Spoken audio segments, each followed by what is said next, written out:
Viewers, আজকে আপনাদের সাথে জটিল একটি ট্রিক শেয়ার করব। তো ট্রিকটি এপ্লাই করার জন্য আমরা সেটিংয়ে যাব। সেটিংয়ে যাওয়ার পর এখানে ডিসপ্লে অ্যান্ড ব্রাইটনেস অপশন আছে, সেখানে ট্যাপ করব। তো সেখানে ট্যাপ করার পর স্ক্রল করব। স্ক্রল করার পর দেখেন এখানে স্ট্যাটাস বার নামে একটা অপশন আছে। সেই স্ট্যাটাস বারে ট্যাপ করবেন। ঠিক আছে? তো স্ট্যাটাস বারে ট্যাপ করব। স্ট্যাটাস বারে ট্যাপ করলে আপনি এখানে একটা অপশন দেখতে পাবেন যে display Real time network speed. তো সেটাকে এনাবেল করে দিবেন। তো এটাকে যখন এনাবেল করে দিবেন তখন দেখেন আপনার স্ট্যাটাস বারে একটা কিন্তু মনিটর শো করতেছে।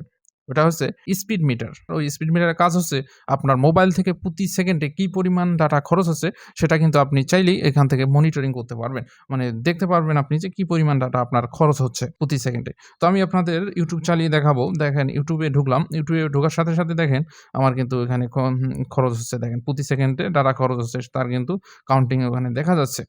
এটা কেবি করে খরচ হচ্ছে। যখন আপনার মেগাবাইট করে খরচ হবে তখন মেগাবাইট শো করবে। অফিসিয়াল যাদের এই যে রিয়াল টাইম নেটওয়ার্ক অপশনটা ফোনে দেওয়া আছে, তারা তো এটা অন করে দিলেই হবে। আর যাদের এই অপশনটি ফোনে দেওয়া নাই, তারা চাইলে কিন্তু কমেন্ট করে জানিয়ে দিতে পারেন। তাদের জন্য আলাদা একটা ট্রিক্স শেয়ার করে দিব। সেই ট্রিক্সের মাধ্যমে আপনার ফোনেও এই স্ট্যাটাস বারে আপনি এই ডাটা মনিটরটা কিন্তু শো করাতে পারবেন। তো এরকম নতুন, নতুন ট্রিক্স পেতে অবশ্যই কিন্তু আপনারা আমাদের পেজে ফলো দিয়ে রাখবেন। ধন্যবাদ সবাইকে।